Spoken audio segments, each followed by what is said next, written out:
Well, before I introduce myself, my question is what is planning? Planning is the process of thinking about and organizing the activities required to achieve a desired goal. Like you have a goal in your mind and you then plan for it.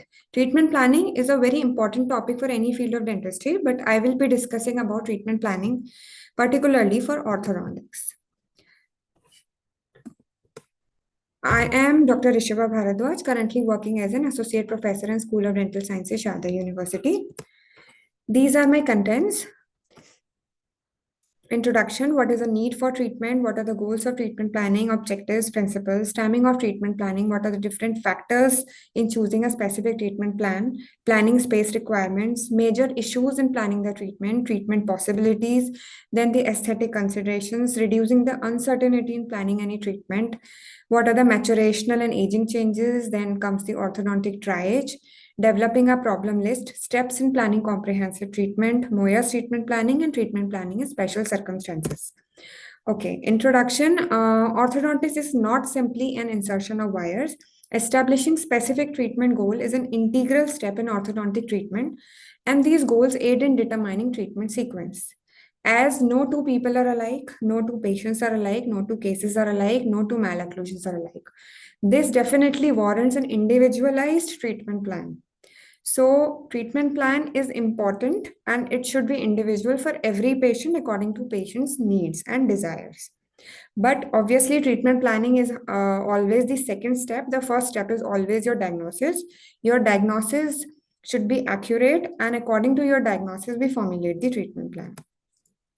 According to a very famous author, Bishara, please keep these 3 points in your mind. First is treatment plan is created as a response to the problem list. You first of all prepare a problem list, and as a response to that, we formulate the treatment plan. And ideally, it describes the procedures which are meant to correct each problem on that list. And sometimes what happens, a problem is listed for which no orthodontic treatment is planned. So, treatment plan is always created as a response. Now, what is the need for treatment? There are 6 reasons for which the patient will come to you. The first is to remove or at least alleviate the social handicap created by an unacceptable dental or facial appearance. First reason, that is your aesthetics. Second, to enhance dental and facial appearance in individuals who already are socially acceptable. Some people want to improve their social appearance.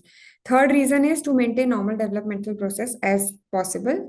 Fourth reason is improve the jaw function and correct the problems related to functional impairment. Then next reason is it is done, sometimes it is done as an adjunctive procedure to prosthodontic, restorative or periodontal therapy. Okay, now what are the indications? If we talk about different categories, the first is psychological indications. Obviously, bad facial appearance definitely has a psychological impact. So the research has also documented the effect of an unfortunate facial appearance on social interaction and well-being. And orthodontic treatment is justifiable on the basis when the appearance of the face creates a psychological problem. So it will also depend upon the severity of the malocclusion that the patient has, because more severe the problem, more complex it is, more bad the facial appearance, it will definitely have more psychological impact. So malocclusion is not a problem for one individual, it can be a problem for another. So the major reason the patients seek treatment is their concern about appearance and their impact on their life. Now, what are the developmental indications?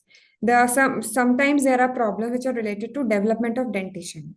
For example, a primary canine is over retained, and because of that, the permanent canine is not coming into proper position.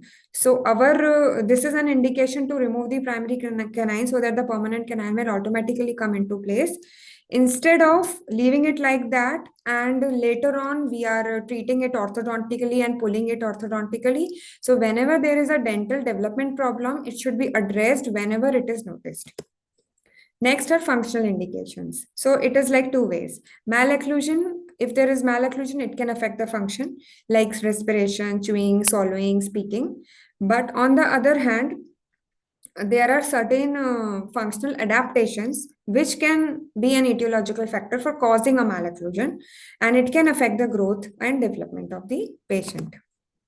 So the functions like chewing, jaw function, TMD dysfunction, these are some functional indications of orthodontic treatment. However, there is little evidence to support any impact of malocclusion on nutrition status. It seems quite obvious that chewing should be easier and more efficient with good dental occlusion, except for the severe malocclusion the effect appears to be increased work to prepare a satisfactory bolus for swallowing. But there is very little data which is available that orthodontic treatment is needed at any age to prevent development of TMJ dysfunction. The next function is swallowing and speech. Orthodontics can have an effect on swallowing, but rarely this is a reason for treatment. Patient will not come to you for orthodontic treatment because he has a problem of swallowing.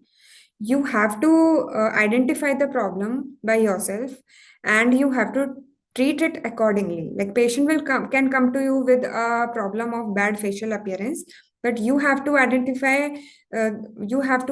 what actually the functional problem is. For example, a problem of swelling can be treated with orthodontic treatment. And there are certain types of malocclusions also there that are related to speech articulation. But occasionally, a reason for orthodontic treatment is that it would facilitate speech therapy. Then there are some disease control indications or trauma control indications. Malocclusions may have a contributing role towards periodontal disease. Orthodontics as an adjunct to periodontal therapy may be indicated in older patients for better treatment and prognosis.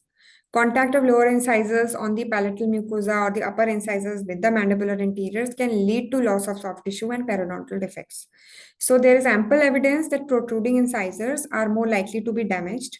Thus, in the accident-prone child, this is a valid reason for reducing overjet. Next indication is adjunctive treatment indication. Adjunctive means the primary need is something else like prosthodontic, periodontal, restorative, and you are supporting that treatment and you are doing orthodontic treatment. So the patients who need excessive restoration, missing teeth replacement, conventional dental treatment often is destined to fall short of an optimal result because of tooth position. So it can be improved by limited orthodontic treatment. Like you can redistribute the dental spaces. You can that will make better restorations, and if they're traumatically displaced teeth, then with the help of orthodontic treatment you can place it in a better position so that they can be treated properly. Then next comes our treatment goals. Okay, so what is the soft tissue paradigm? Earlier, Angle suggested that ideal dental occlusion should be our dental goal, but there is a paradigm shift from this, and there is a soft tissue paradigm which says that the primary goal of the treatment should always be ideal soft tissue proportion. Because if there is a soft tissue balance, this will only decide the stability of your orthodontic treatment. The secondary goal of treatment, according to Angle, was jaw relationship, but soft tissue paradigm says it should be functional occlusion. If we talk about hard versus soft tissue relationship, according to Angle, ideal skeletal dental produces an ideal soft tissue, but according to soft tissue paradigm, ideal soft tissue defines an ideal skeletal dental relationship. So we should be more focused on soft tissue balance that we are going to achieve after treatment. We are not contradicting Angle. We are not like blaming anything, but my point is soft tissue is something which guides the hard tissue. So if the soft tissue balance is achieved, then your hard tissue will remain in place. So next comes the Jackson's triad. The triad has three main points: functional efficiency, structural balance, and aesthetic harmony. So our ultimate goal is to achieve these three parameters. Now, what are the major issues that come in planning a treatment? Once a patient's orthodontic problems have been identified and prioritized, three issues must be faced as treatment planning begins. First is complexity of treatment. We have to see how complex the case is. Next is what is the predictability of success, patient's goals and desires. So complexity of treatment, if the case is not very complex, it is a mild malocclusion problem, then a general practitioner or a general dentist can address it. But if it is a severe malocclusion, it is a complex problem, then it should be referred to a specialist. Now, second is predictability of treatment. If we have alternative methods of treatment available, then which one should be chosen? This is the question. So our choices should always be based on the evidence of outcomes Rather than just the claims of advocates of particular approach, we should always choose a treatment option that has an evidence of its outcome. Next is patient's goals and desires. Patient's goals and desires are very important because it is ultimately the patient which is going to be treated, and patient satisfaction level has to be met. So, an informed consent should always be taken from the patient, and each and every point should be discussed with the patient in detail. It is ethically correct, it is practically correct that patient should be involved in the entire decision making process, because this treatment planning is ultimately done for the patient. So, and you, for a successful treatment, you always require patient's compliance. So, patient's involvement is equally important. Now, what are the objectives of treatment planning? General objectives of treatment planning, first is well interdigitated occlusion, usually a class 1, normal overjet and overbite.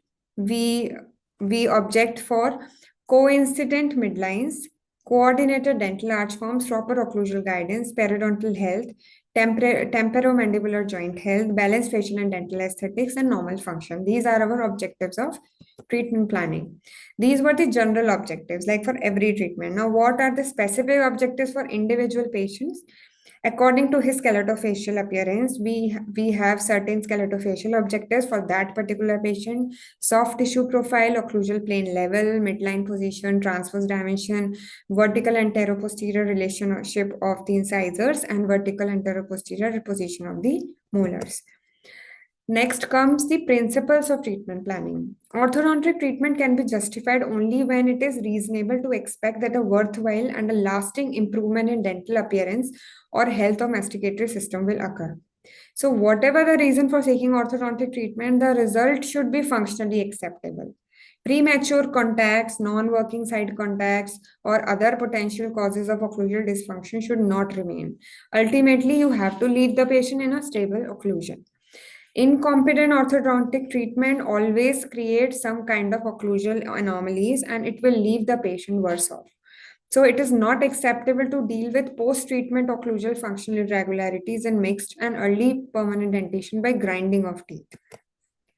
Then aesthetic corrections apply principally to the alignment and relationship of labial segments. Most of the times what happens is the patient's main concern may be aesthetics, but the requirement is functional and stability. So it should not be sacrificed at any cost. Whenever these three are not mutually compatible, priority should usually be given to functional and stability. Like if you are not able to give a proper facial appearance to the patient, then your priority should change to function and stability. Permanent retention should be planned only in exceptional circumstances like cleft lip and palate, deep traumatic overbite that cannot be readily corrected in teeth affected with periodontal disease. Then this is also very important, a condition which is kind of stable and the malocclusion is not significant, then this should be very clear that this particular patient does not require any orthodontic treatment. So orthodontic treatment should not be forcefully imposed. If the patient doesn't require, then it should be made very clear. Timing of treatment, the age of 10 to 14 is usually regarded as a optimal time for most orthodontic treatment. It is an advantage that at this stage most children still have facial growth to take place. After 14 years, treatment becomes more difficult because growth cessation occurs, and by the age of 18 to 20 years it becomes more clear whether a patient is prepared to wear the necessary appliances, but treatment has to be undertaken without the benefit of growth.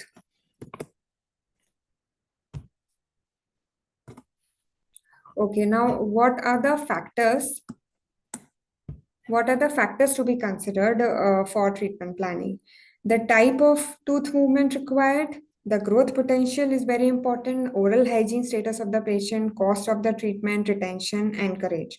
Because what kind of tooth movement you are planning for, so your entire planning will depend on that. Again, the point as we discussed, growth potential, if the patient is growing, then you will think about some growth modulation.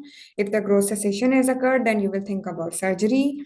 Oral hygiene is also very important and crucial during the entire course of treatment. Then cost, obviously the patient has to bear the cost, so what treatment, your treatment plan should also be cost effective. and affordability of the patient should also be seen. Then retention protocol, because ultimately our goal is achieving stability and anchorage. We cannot compromise the anchorage to achieve our teeth movement.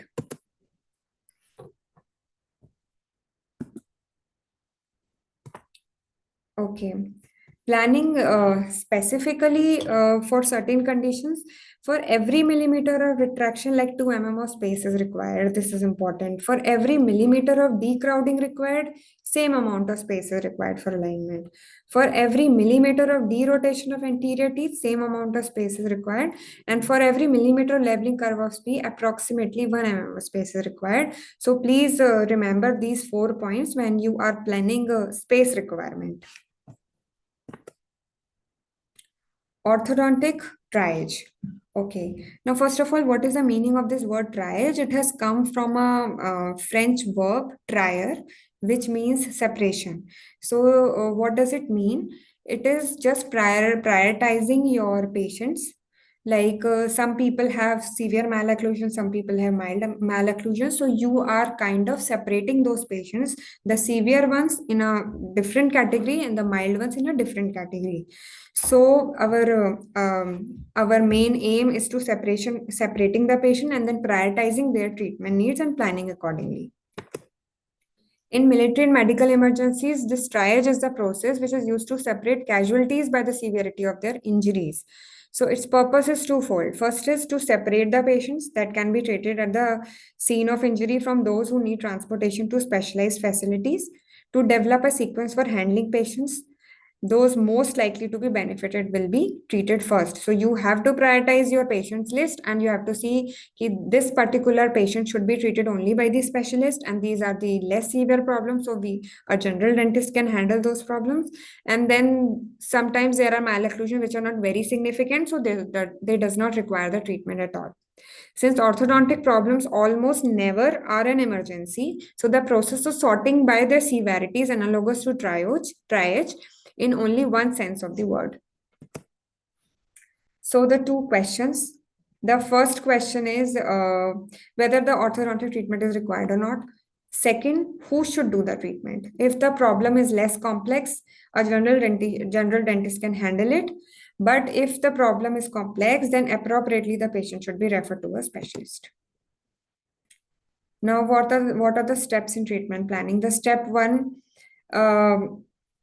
is syndromes and developmental anomalies. Step 2 is facial profile analysis. Step 3 is dental development. Step 4 is space problems. Step 5 is other occlusal discrepancies. So you are kind of segregating the patients in different categories according to their problems.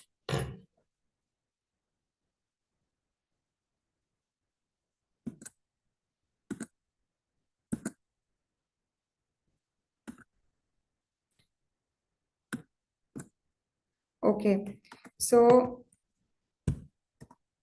step 1 was the syndromic problems. So first you have to segregate the problems which are syndromic, and then you have to see whether it is a craniofacial deformity or a syndrome or a developmental status problem. Then you have to complete your evaluation by special team of medical consultant and dental specialist. And then you have to decide in your treatment planning whether any specific therapy is required, like endodontic therapy or endocrine therapy or a growth hormone therapy. Then accordingly you have to plan your treatment for certain patients. Okay, next is facial profile analysis.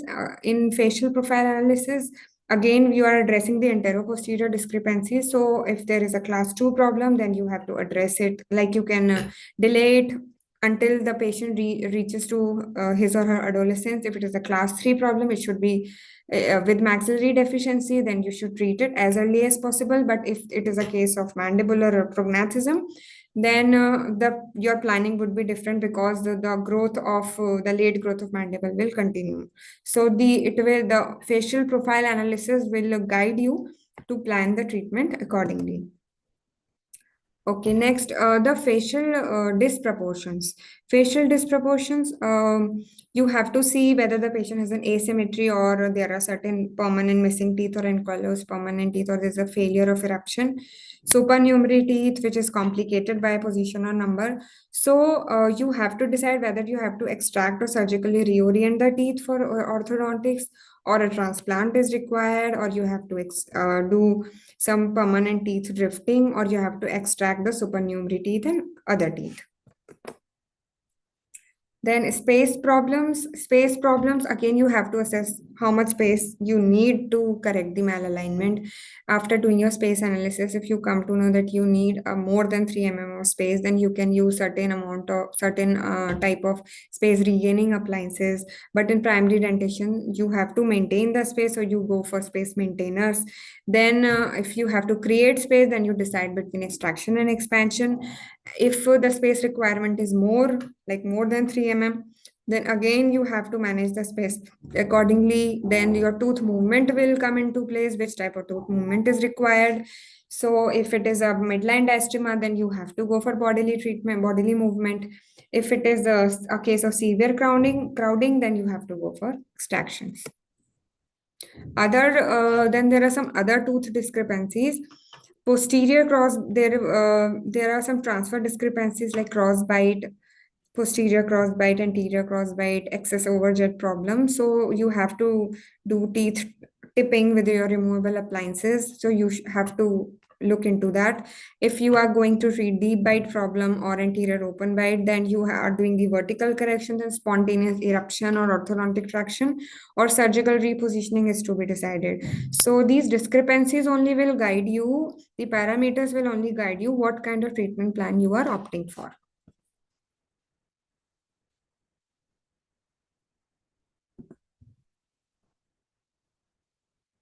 One second.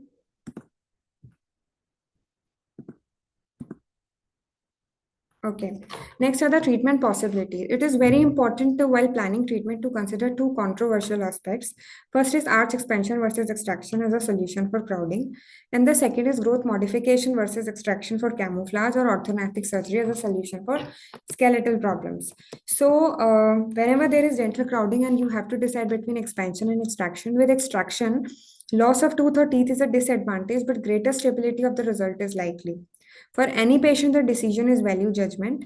It is appropriate and necessary to discuss the pros and cons with the patient and the parents before making the decision. In a rational contemporary view, majority of orthodontic patients can be treated without removal of teeth.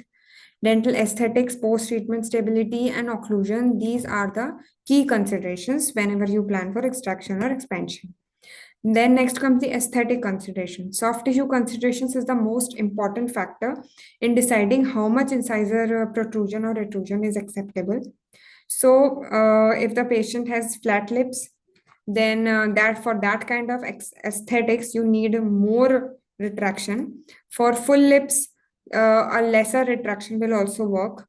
Then again, stability, you have to see for a more stable or a less stable uh, problem. Extraction cases are usually more stable when compared to non-extraction cases. So these considerations are to be kept in mind. Then then there are some problems related to the soft tissue, particularly the lips. So thin lips or thick lips, the thickness of the lips, then the length of the lips will make you decide how much retraction is adequate for that particular problem. The teeth that are too protrusive and retracting them will improve the profile. This kind of profile improvement can be seen after extraction. For better aesthetics, the lower lip should be at least as prominent as the chin. So this is what we want to achieve at the end. Then there are some stability considerations. The lower arch is more constrained than the upper arch, so its limitations for stable expansion are somewhat tighter. Moving lower incisors forward more than 2 mm is problematic for stability because lip pressure increases sharply beyond this point. So incisors tipped labially and crowded represents a situation where they have already become as protrusive as the musculature will allow. Moving them any further forward carries a greater risk of instability. Then comes the intercanine dimension. Intercanine dimensions also decreases when the patients mature. So because of the lip pressures at the corner of the mouth, expansion across premolars and molars is more likely to be maintained due to low cheek pressures. Fenestration of alveolar bone, gingival stripping becomes increasingly likely as the incisors are advanced. So, whenever you are doing any kind of tooth movement, like bringing the incisors forward, or you are retraction, or you're doing some expansion, then what are the soft tissue changes that are taking place according to that you have to plan. Amount of attached gingiva is also critical, and pre-treatment periodontal opinion is also advisable in such cases. Excessive transverse expansion also carries the risk of fenestration. There is increased risk beyond 3 mm of transverse tooth movement. Now, contemporary extraction guidelines, like for a class 1 crowding case, it can be summarized as if it is less than 4 mm of arch length discrepancy, extraction is rarely indicated. If the arch length discrepancy is 5 to 9 millimeter, then it is a borderline case. You can decide between non-extraction or extraction. It will depend both on the hard and the soft tissue characteristics. But if it is more than 9 mm, then definitely it would be an extraction treatment. So generally, the lips moves two-thirds of the distance that the incisors are retracted. So this should be kept in mind. You are retracting the incisors, the lips will follow two-thirds the distance the incisors have moved. So more you can expand without moving the incisors forward, more patients can be treated satisfactorily without extraction. More you can close the spaces without over retracting the incisors, more patients can be treated. And for oral health, excessive expansion will increase the risk of mucogingival problem. So you are treating one problem and you're creating another problem. So you have to be in your limitation. You have to follow that limitation. For masticatory function, expansion or extraction makes no difference. Then planning for camouflage, the important question in treatment plannings are to extent to which growth can be modified and how advantageous it is to start the treatment prior to adolescence. The appropriate method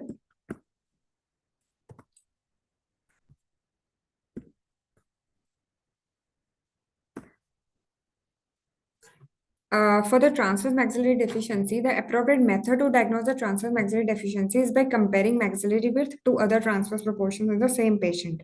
It is important that heavy force and rapid expansion should not be used in preschool children because of risk of producing undesirable changes at the nose at that age. So expansion across the mid-palatal suture, it can be done in two ways, either a rapid expansion or a slow expansion. So it is also very critical to decide which expansion you are going to follow. So this is the graph showing the slow expansion rate, and this is a rapid expansion rate. So if we talk in terms of millimeter, the rate of expansion is 0.5 to 1 mm per day in rapid, and it is 1 mm per week in slow. So with rapid palatal expansion, there was more of skeletal expansion than dental, but during the retention phase, approximately 8 weeks skeletal relapse occurs. Even though the total expansion is maintained, percentage due to tooth movement increases and skeletal expansion decreases. So the outcome of rapid versus slow expansion looks very different at 2 weeks, but quite similar at 10 weeks. Now next comes the class 2 problems. Growth simulation can be defined in two ways, as attainment of final size larger that would have occurred without treatment, or occurrence of more growth during a given period that would have expected without treatment.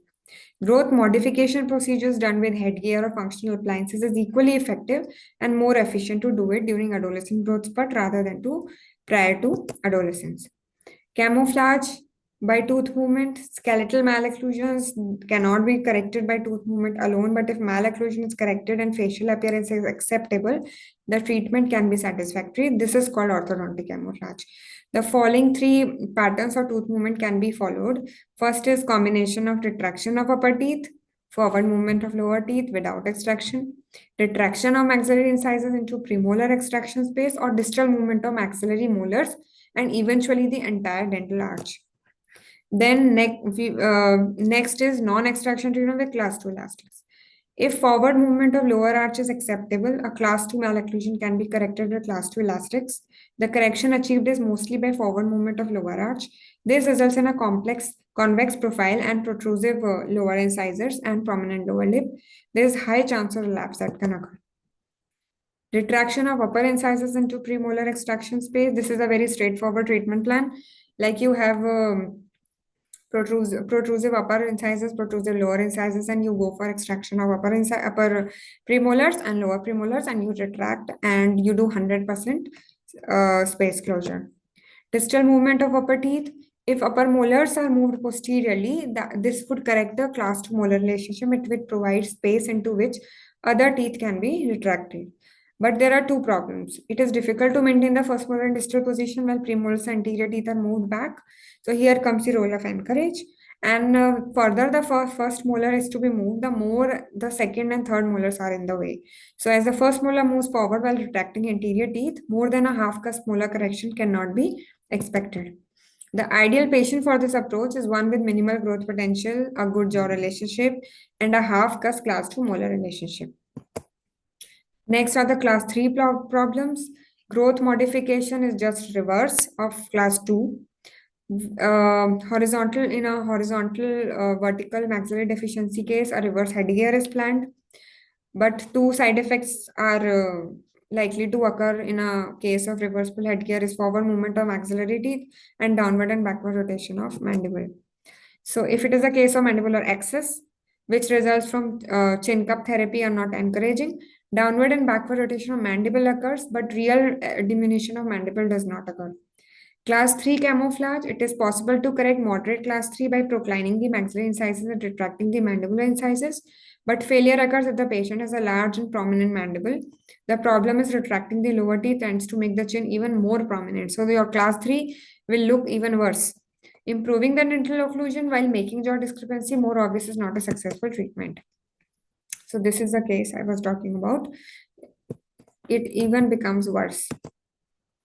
A patient who might be a candidate for class 3 camouflage would have a reverse overjaw due to protrusive maxillary incisors with more maxillary deficiency than mandibular prognathism, short anterior face height, and vertical problems that they are not amenable to camouflage. For short face patients, growth modification involves rotating the mandible down and back. And for long face patients, it is difficult to treat, and the only successful treatment approach would be orthognathic surgery. Treatment possibilities are correction of particular malocclusion can be achieved in two different ways. Correction of mild skeletal and dental class 2 can be achieved by extraction of maxillary first and retraction of maxillary anteriors, finishing it in class 2. Or you extract all four first premolars and end in a class 1. If the patient is growing and mandible is made to grow, and case can be finished in class 1 molar relationship, and maxillary molar can be distalized to a class 1 also, and space created can be used to retract the maxillary anterior teeth. So these are the treatment possibilities. Now, aesthetic considerations. First of all, macro aesthetic considerations. Aesthetics affects the orthognathic surgery. Aesthetic effects of orthognathic surgery. With advancing age, there is increased facial wrinkles, looser skin in the cheeks and throat because of loss in deeper layers of skin. Mandibular maxillary advancement procedures adds volume and they make adults look younger. So mandibular setback, superior repositioning of maxilla improves facial proportions and decrease volume, which makes the patient even look older. Mini aesthetics considerations are improving the smile framework. So the primary goal is to enhance the smile by correcting the relationship of teeth to surrounding soft tissues on smile. Three aspects to be considered are vertical tooth relationship, transverse dimension of smile, and smile arc. First is vertical tooth-lip relationship. At least 75% of the crown must be seen when the patient smiles. Exposure of all the crown and some gingiva is both aesthetic and youthful appearing. Tooth display is greater in females. Natural tendency for the upper lip to lengthen with age, which must be considered when you evaluate the gingival display. Transverse dimension of smile. Patients with a narrow or collapsed arch smile appears narrow with increased buccal corridor, which is aesthetically less appealing. Transverse expansion of maxillary arch decreases buccal corridor and it improves the smile. So these are the practical considerations which should be in your mind when you plan for when you really want to give your patient a better aesthetic appearance. So these are the photographs of the same patient when she was young and when she is now after treatment. Smile arc, what is smile arc? It is defined as the contour of incisal edges of maxillary anterior teeth relative to curvature of the lower lip during social smile. For best appearance, the contour should match the lower lip. Smile arc is more important than buccal corridor space in determining the attractiveness of any smile. Micro aesthetic considerations enhancing the appearance of teeth. Reshaping of teeth is also done. It is desirable to do minor reshaping of incisal edges, like changing the teeth tooth proportion, correction for the correction of the black triangles. So this is a treated case, but you can appreciate here a presence of a black triangle between the two maxillary central incisors. So this comes in micro aesthetics where you have to look for these black triangles, and at the end you have to do some kind of restorative treatment to correct these.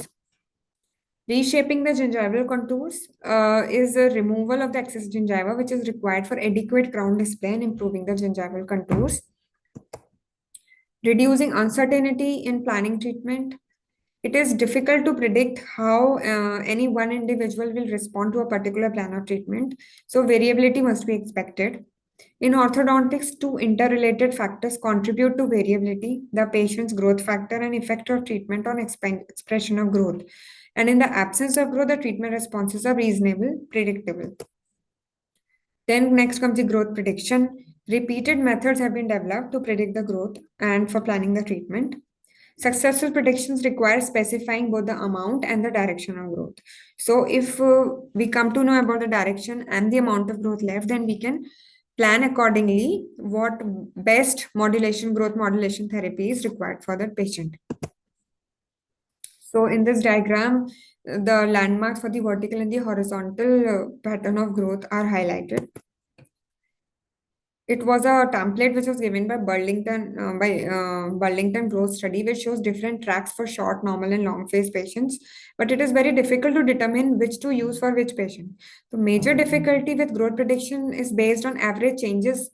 Is that any individual patient may have neither average amount nor direction of growth. So there is a possibility of significant error. And clinically, growth prediction is needed in a child who has a skeletal malocclusion. The problem developed because of that growth that deviated from the normal, which likely is to continue, and it means that average increments in directions are unlikely to be correct. So at present, accurate growth predictions are not possible. Now, planning treatment outcome on the basis of computer image predictions. We have different computer-based software which are helpful in prediction of growth. So these they provide us cephalometric information into the computer memory, and then they give us some projected changes in jaw and tooth position to give us a prediction of outcome of treatment. So it enables both the doctor as well as the patient to better visualize their treatment effects.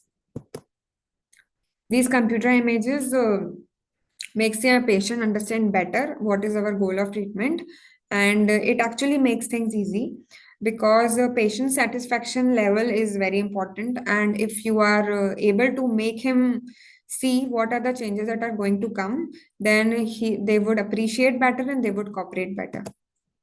Then treatment planning as an aid in treatment planning. Treatment response as an aid in treatment planning. A practical problem in the treatment planning for children and adolescents thus is how to reduce the uncertainty related to growth. One way is to reduce the amount of uncertainty for children is to use the initial treatment response as an aid in treatment planning, deferring the adoption of a definite treatment plan. This is known as therapeutic diagnosis. This allows a better evaluation of both growth response and cooperation with the treatment. It is especially applicable to children with class 2 and class 3. Disadvantage with this approach is that treatment time is prolonged. Advantage is that incorrect decisions are less. So whatever the treatment plan is, it is important to monitor the patient's response at all stages and make appropriate adjustments in the original plan to deal with variations in response. Now, what are maturational and aging changes? Maturational changes affect both the hard and the soft tissues of the face.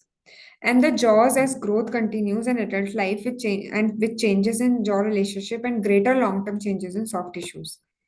And in adults, the facial growth, there is increase in facial dimension. The size and shape of the craniofacial complex is altered with time. Vertical changes are more prominent than anteroposterior changes, and width changes occurring the least. So rotation, the jaw rotations in the adult life with males, they show a net rotation in forward direction with decreased mandibular plane angle, and females they have a tendency for a backward mandibular rotation with an increase in mandibular plane angle. So the facial soft tissue changes are greater than the facial skeletal changes. It involved an elongation of nose, flattening of lips, augmentation of soft tissue chin. So these are the facial growth changes which takes place in adulthood. And changes in facial soft tissues, most significantly the lips and the other soft tissues, they sag downward with age. So this results in increase in exposure of their incisors and increase in exposure of lower incisors, both at rest and at smile. So the lips become progressively thinner. They lack vermilion display, thus actually leaving the upper incisor somewhat more exposed than the ideal is necessary in treatment of any adolescent. So this is how there is sagging of lips which takes place with age. See the difference?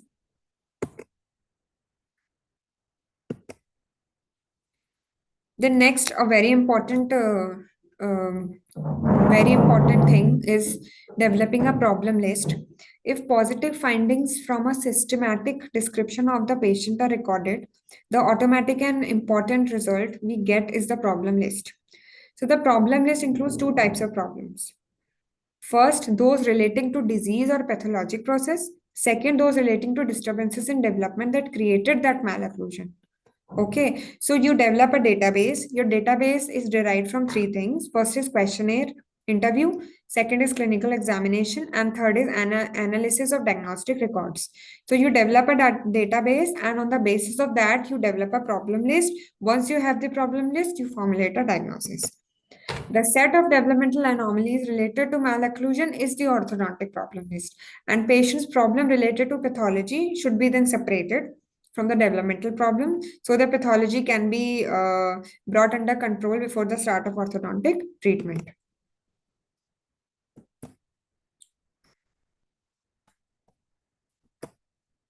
So this is how a problem list is formulated, and on the basis of problem list, you achieve to a diagnosis. Uh, you segregate pathological problems and developmental problems. For example, in this case,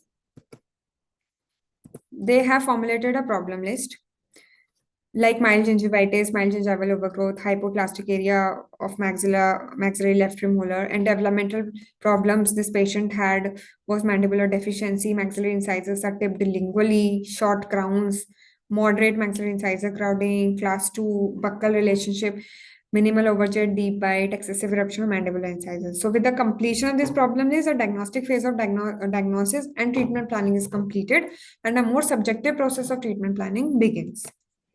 So, planning comprehensive, we come to plan the comprehensive orthodontic treatment, and these are the steps. The goal of the treatment is to deal with the problems in a way that they create maximum benefit to the patient, not just not to just straighten the teeth. You have to formulate your treatment so that it could benefit your patient to the maximum. So you can see in this flow chart, like on the basis of the problem list, you formulated the diagnosis, and then you have a pathological problem like caries, perio, etc. And you have to control them before you start with the orthodontic treatment. If the problem is orthodontic and there's a developmental problem, you have to set your priority like ABC and what are the possible solution for ABC. Then you have to evaluate, and then comes the patient parent consultation phase. Take an informed consent from the patient, and your treatment plan. Then comes your treatment plan and its effectiveness and efficiency, and your whole treatment plan should be detailed with the patient. Next step is pathologic versus development. So an important principle is that patient does not have to be perfect in a perfect health to undergo orthodontic treatment, but any disease and pathology must be under control. Not because they are more important, but because orthodontic treatment in presence of any active disease can accentuate the pathology. So you have to make him pathology free, and then you start with the orthodontic treatment. After that, the first and most important step is to put orthodontic problems in priority order. So possible solutions can be considered. Even when pathology problems are mild, as one would expect them to be in healthy adolescents, they must not be overlooked. So for a typical patient, plan would include oral hygiene instructions, monitoring the gingival health, and for more complex related problems, appropriate referral and to another medical or dental clinician is also necessary. Periodontal health is an important issue, especially in older adults, and interaction with periodontist is often needed to plan and carry out appropriate orthodontic treatment, because once the braces are put, then oral hygiene maintenance becomes challenging. And if the patient is not maintaining his periodontal health, then there are situations when we have to stop the orthodontic treatment in the middle. So before starting the orthodontic treatment, you should refer to the periodontist if you need any help. Third is setting priorities for the orthodontic problem list. Putting the patient's orthodontic problem in priority order is the most important single step in the entire treatment planning process. To maximize the benefit, most important problem is identified and the treatment is focused on that for a particular. For example, if the patient is coming to you for forwardly placed teeth, then your priority should be forwarded placed teeth. Okay. It doesn't matter that he has so many other problems in the occlusal table is disturbed, or there is a crossbite or scissor bite. But on your priority list, the topmost problem should be proclination of incisors. The patient's perception of his or her condition is important in setting priorities. The doctor does not always have to agree with patient's thoughts, but sometimes it is necessary to educate the patient regarding the nature of the problem. So, again, this is very important because you have to discuss each and every detail with your patient, but it doesn't mean that you have to agree with each and everything your patient is saying. You have to make him understand the priority and the problems which are related to the function, and the problems which are related only to his appearance. Next is adult orthodontic patient views regarding dentofacial normality. The authors concluded that decision to progress to treatment should not be derived from patient's demand or clinician's paternalism. Instead, shared decision making should be adopted whenever possible. But for shared decision making to be effective, both the persons need to understand each other's perceptions. Knowledge of what each patient perceives as normal is paramount before treatment planning. He also concluded that there is a discord between the clinician and the patient regarding malocclusion that need to be treated, as the concept of normality differs from the patient and the clinician. Fourth are the factors in evaluating treatment possibilities. Next step in treatment planning is to list the possible treatment solutions for each problem, and if it was the only one the patient had. Coming to most important problem, unattractive smile and appearance of maxillary incisors. This requires alignment of teeth, but proper anterior tooth relationship cannot be achieved until overjet is reduced and deep bite is corrected. So you have to make a list of the possible solutions of every problem in that list. It is significant that in absence of growth, extrusion of posterior teeth would cause the mandible to rotate downward and backward, which is undesirable.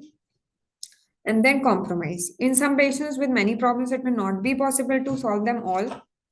So, in the broad sense, achieving a balance between stability and function and aesthetic should be the goal. Analysis of benefit versus cost and risk. This comes the cost risk benefit ratio. The difficulty should be considered in both cost and risk to the patient, but not only in money, but also in cooperation, discomfort, and time. This is a brief summary of whatever I have told you. Next is patient parent consultation, informed consent, as we have already discussed. Patient's involvement in the entire treatment planning decision is important, which allows the patient and the parents in discussions.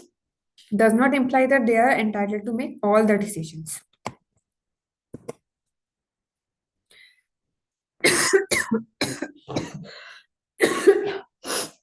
Sorry. This is Moyer's treatment planning. Selection of orthodontic cases from general practice.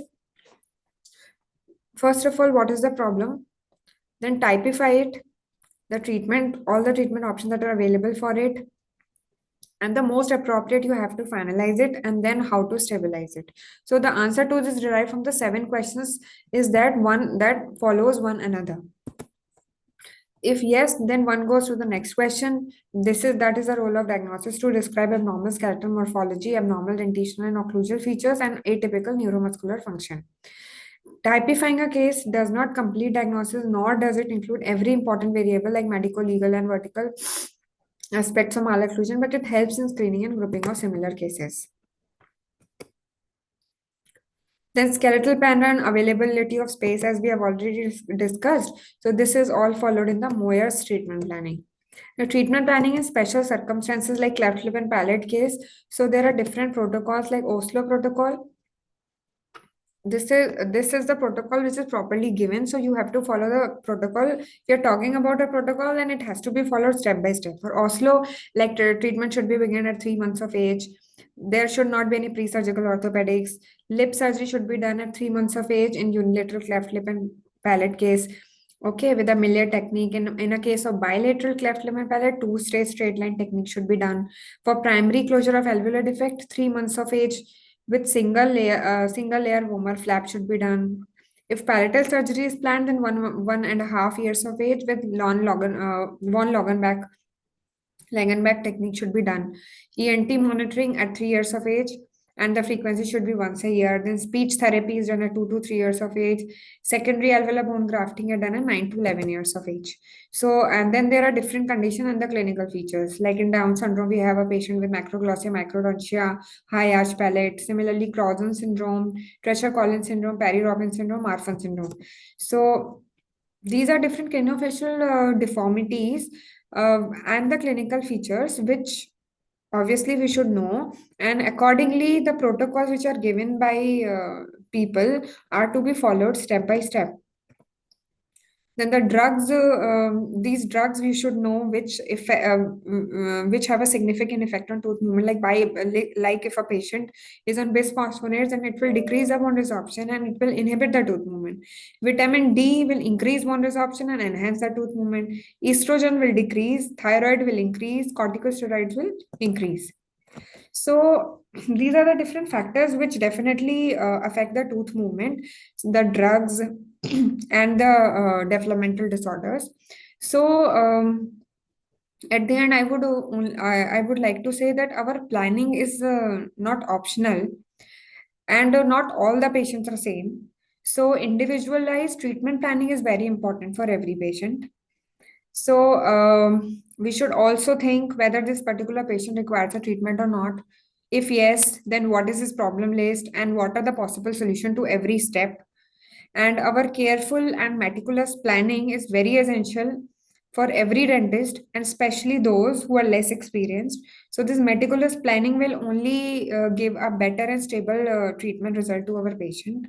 Each treatment possibility has an advantage and a disadvantage. So we must satisfy not only to ourselves but also the patient as well. Thank you so much. And these are my references used for this lecture. Thank you.